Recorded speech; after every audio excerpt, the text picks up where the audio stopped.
Global News Analysis heralds a prophetic warning and outlook for this month of December, on this very first day of December, 2025. Part 1. The Framework and Primary Theme. Introduction. Welcome to this audio presentation of the SHIELD Protocol Non-Random Index Master Report. This analysis has been conducted strictly within biblical and Enochian sources, working from the Hearts to Fathers Universal Text Version, which is based on the Charles Thomson 1808 Septuagint translation and includes the Book of Enoch. What you are about to hear represents a systematic examination of over 28,000 verses, identifying non-random patterns that reveal divine thematic structures within the sacred texts. Our primary focus centers on Micah chapter 2, with secondary attention given to celestial sign markers and the prophetic trumpet sequence found in Revelation. Before we proceed, let me explain what the non-random index, or NRI, actually measures. When we examine biblical texts, we are looking for patterns that cannot be explained by chance. We assign family tags to each passage, such as judgment, dominion, inheritance, or restoration. When these tags cluster together at rates significantly higher than random distribution would predict, we have identified non-random content. This content points us toward the primary themes that the divine author intended to emphasize. The corpus and methodology. Our analysis drew from a comprehensive corpus of 28,734 verses. This includes the complete Old and New Testaments in the Thomson Septuagint rendering, plus 705 verses from the Book of Enoch. Within this corpus, we identified 1,043 verses containing celestial family markers, 105 verses from Micah, and 392 verses from Revelation. The methodology follows the SHIELD protocol framework. First, we analyze verses for non-random content by identifying keyword clusters and thematic markers. Second, we assign family tags based on text internal evidence, not external theological frameworks. Third, we calculate co-occurrence rates to identify which themes appear together at statistically significant levels. Fourth, we expand on the primary theme that emerges from the data. And fifth, we maintain the prophetic sequence of vision, observation, and trumpet when evaluating timing markers. Let me emphasize this point. We work strictly inside the Bible and Enoch. We do not import academic databases or denominational interpretations. The text speaks for itself, and our task is simply to identify what the text is saying and where it clusters its emphasis. Micah chapter 2 as primary theme. The primary theme emerging from our analysis is found in Micah chapter 2. This chapter presents a concentrated legal case, a divine lawsuit if you will, against the corrupt leadership of Israel. What makes this chapter particularly significant for our purposes is the extraordinary convergence of judgment and inheritance language. Out of 13 verses in Micah chapter 2, 7 carry the dominion or inheritance tag. That is 53.8%. 6 verses carry the judgment tag, representing 46.2%. 3 verses carry the restoration tag at 23.1%. And 2 verses provide contextual framework without direct thematic markers. But here is where the non-random pattern becomes unmistakable. When we examine which tags appear together in the same verse, we find that judgment and dominion or inheritance co-occur in 4 out of 6 judgment-tagged verses. That is a 66.7% co-occurrence rate. By statistical analysis, this clustering has a probability of less than 0.05 of occurring by chance. In other words, this is not random. The text is deliberately linking judgment to inheritance violations. The 3 movements of Micah 2. Micah chapter 2 divides naturally into 3 distinct movements. Understanding this structure is essential for grasping the prophetic message and its application to our current moment. The first movement covers verses 1 through 5 and presents the indictment. Listen to how the chapter opens. They planned mischief. They contrived evils on their beds, and as soon as it was day they executed them, for they did not lift up their hands to Elohim. Notice what this tells us. The evil is premeditated. It is not a momentary lapse or an isolated incident. These are people who lie awake at night devising schemes, and then execute those schemes at first light.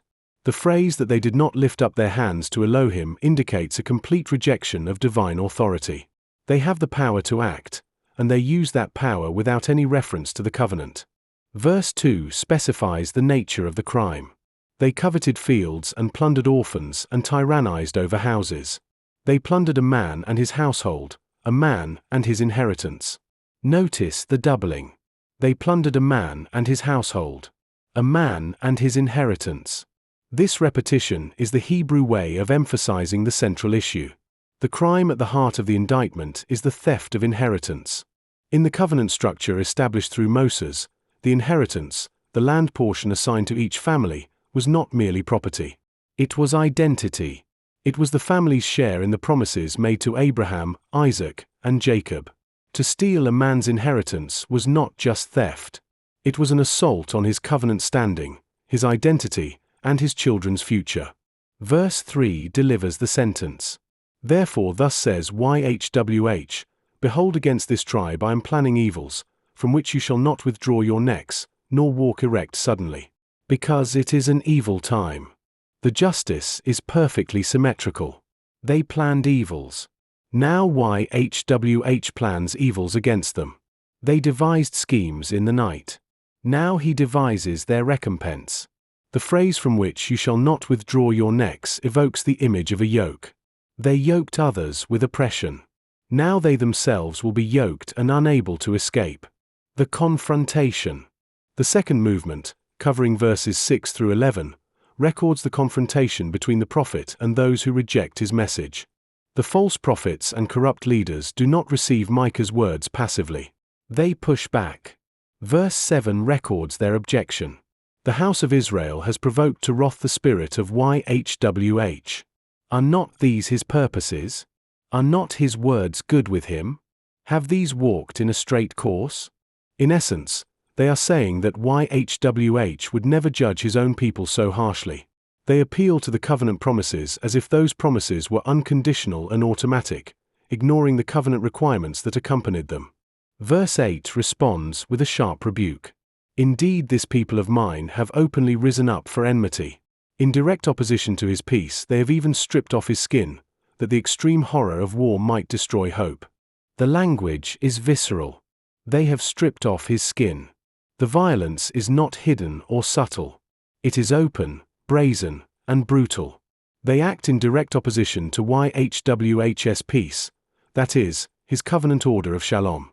Then comes verse 9, which carries the highest NRI weight in the entire chapter. The leaders of my people shall be hurled from their houses of pleasure. For their wicked devices they have been expelled. Draw ye near to the age-abiding mountains. This verse is tagged with three families simultaneously: judgment, restoration, and dominion. It is the pivot point of the chapter. The leaders are hurled from their houses of pleasure. The judgment falls on those in positions of authority who exploited their power for personal comfort. But immediately the text pivots. Draw ye near to the age-abiding mountains. There is a call forward, a summons to something beyond the judgment. Verse 10 continues the judgment theme. Arise and depart, for this is not a rest for thee. By reason of impurity you are utterly corrupted. The land they defiled with their crimes will no longer be their resting place. The inheritance they stole from others is now taken from them. Verse 11 exposes the false prophets who enabled the corruption. You have been put to flight when there was no pursuer. A spirit has set up a lie. It has dropped on thee for wine and plenty. Yet it shall come to pass that from a drop of this people, a spirit has set up a lie. The false prophetic voice promised wine and plenty, that is, prosperity without repentance, blessing without obedience. This spirit of deception enabled the corruption by assuring the people that YHWH was not serious about his covenant requirements. Part 2. Restoration and Celestial Signs. The Restoration Promise. The third movement of Micah chapter 2 comprises only 2 verses, 12 and 13, but these verses contain the concentrated hope that balances the weight of judgment. Verse 12 reads, Jacob with all his sons shall be gathered together. With expectation I will expect the remnant of Israel. I will place together them who are about to return. Like sheep in distress, like a flock in their fold, they shall rush out from among men through a breach before them. Notice the gathering language. Jacob with all his sons shall be gathered together. This directly reverses the scattering implicit in the judgment. Where the corrupt leaders disperse the vulnerable through their land theft, YHWH himself gathers the scattered remnant. The phrase "with expectation I will expect" is emphatic. YHWH does not passively wait. He actively anticipates, eagerly looks for, the remnant. This is not reluctant mercy. It is divine enthusiasm for restoration. The sheep imagery is also significant. Like sheep in distress, like a flock in their fold, the remnant is portrayed as vulnerable, as sheep, but not abandoned.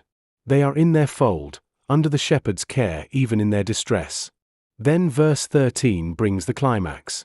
They have broken through and passed the gate. They are gone through it and their king is gone out before them. And YHWH will be their leader, and he will say, "They have broken through." The imagery is of a flock breaking through barriers, rushing out through a breach. But notice who leads this breakthrough.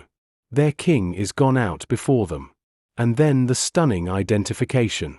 YHWH will be their leader. The king who leads the breach is YHWH himself. This is messianic restoration. The ultimate answer to corrupt human leadership is not reformed human leadership. It is divine leadership. YHWH himself takes the role of king and shepherd, leading his flock through the breach into restoration. The celestial family analysis. Now we turn to the secondary theme, the celestial signs. Throughout the biblical corpus, we identified 1,043 verses containing celestial family markers. These fall into distinct categories with clear hierarchical relationships. The heaven family is the largest, with 680 tagged verses. Heaven functions as the throne, the seat of dominion, the place from which YHWH governs all creation. When Scripture speaks of heaven, it is speaking of the command center of the universe. The Sun family contains 223 verses. The Sun is the greater luminary, appointed for the regulations of the day. It serves as the primary sign giver, marking seasons and years and days. The Stars family includes 132 verses. Stars in biblical symbolism often represent angelic beings or serve as sign markers for prophetic events. When stars are mentioned in judgment contexts, they frequently symbolize the host of heaven being called to account. The Moon family has 79 verses. The moon is the lesser luminary, appointed for the regulations of the night and for calendar calculation. In prophetic literature, the moon often appears alongside the sun in judgment or cosmic disturbance passages. The Light and Darkness family contains 65 verses where both concepts appear together. These verses typically deal with themes of judgment, division, or the separation between good and evil. When we examine co-occurrences within the celestial families, we find significant patterns. Heaven and stars appear together in numerous passages, often in contexts describing the angelic host. Sun and moon co-occur in passages describing cosmic signs, particularly in judgment and end times contexts. Stars and sun together frequently mark pivotal prophetic moments. The Book of Luminaries. Within the Book of Enoch, chapters 72 through 82 form what is called the Book of Luminaries. This section provides the most detailed celestial instruction in the Enochian corpus, and our analysis tagged 44 verses with significant thematic content. The opening verse of chapter 72 establishes the framework. The book of the courses of the luminaries of the heaven, the relations of each, according to their classes, their dominion, and their seasons. Notice the word dominion. This is not merely an astronomical text. It is a governance text. The luminaries have dominion. They rule according to their appointed seasons and classes. The celestial order reflects the divine order. Within the Book of Luminaries, we find 17 verses tagged with heaven, 16 with sun, 12 with signs and seasons, 12 with moon, 11 with stars, 8 with the general term luminaries, and 7 with dominion. Particularly significant for our purposes is Enoch chapter 80, verses 4 through 6. And the moon shall alter her order, and not appear at her time. And in those days many chiefs of the stars shall transgress the order. And these shall alter their orbits and tasks, and not appear at the seasons prescribed to them. This passage warns of celestial disorder as a sign of judgment. When the luminaries transgress their appointed order, when they alter their orbits and tasks, this marks a time of divine intervention. The cosmic order reflects the moral order, and disorder in the heavens signals judgment on the earth. Enoch chapter 82 verse 8 confirms the governing principle. And he has power over night and day in the heaven to cause the light to give light to men, sun, moon, and stars, and all the powers of the heaven. YHWH alone governs the celestial order. The sun does not rule by its own authority. The moon does not set its own times. All the powers of heaven operate under divine sovereignty. This means that when celestial signs occur, they are not random astronomical events. They are communications from the throne. Micah's celestial connection. Although Micah chapter 2 does not contain direct celestial language, chapter 3 provides the link that connects the Micah prophecy to the broader celestial family. Micah chapter 3 verse 6 reads, "Therefore from vision you shall have night, and from prophesying you shall have darkness. And the sun shall set upon the prophets, and upon them the day shall darken. The sun shall set upon the prophets." This is celestial judgment language applied to the false prophetic voice. Just as the false prophets promised wine and plenty through deceptive spirits, they will experience the darkening of their prophetic gift. Vision becomes night. Prophesying becomes darkness. The sun sets on their ministry. This connects the Micah judgment theme to the celestial sign family. The judgment is not merely political or economic. It has cosmic dimensions. When YHWH judges false prophecy, the very light of revelation is withdrawn. Micah chapter 7 verse 8 provides the restoration counterpart to this celestial language. "Rejoice not over me, O mine enemy, because I have fallen. I shall rise again. For though I sit in darkness, YHWH will give me light. Though I sit in darkness, YHWH will give me light." This is the remnant's confession. Yes, judgment has come. Yes, darkness has fallen. But YHWH himself becomes the light source when all other luminaries have been darkened. The restoration is not merely return to the land. It is return to the light.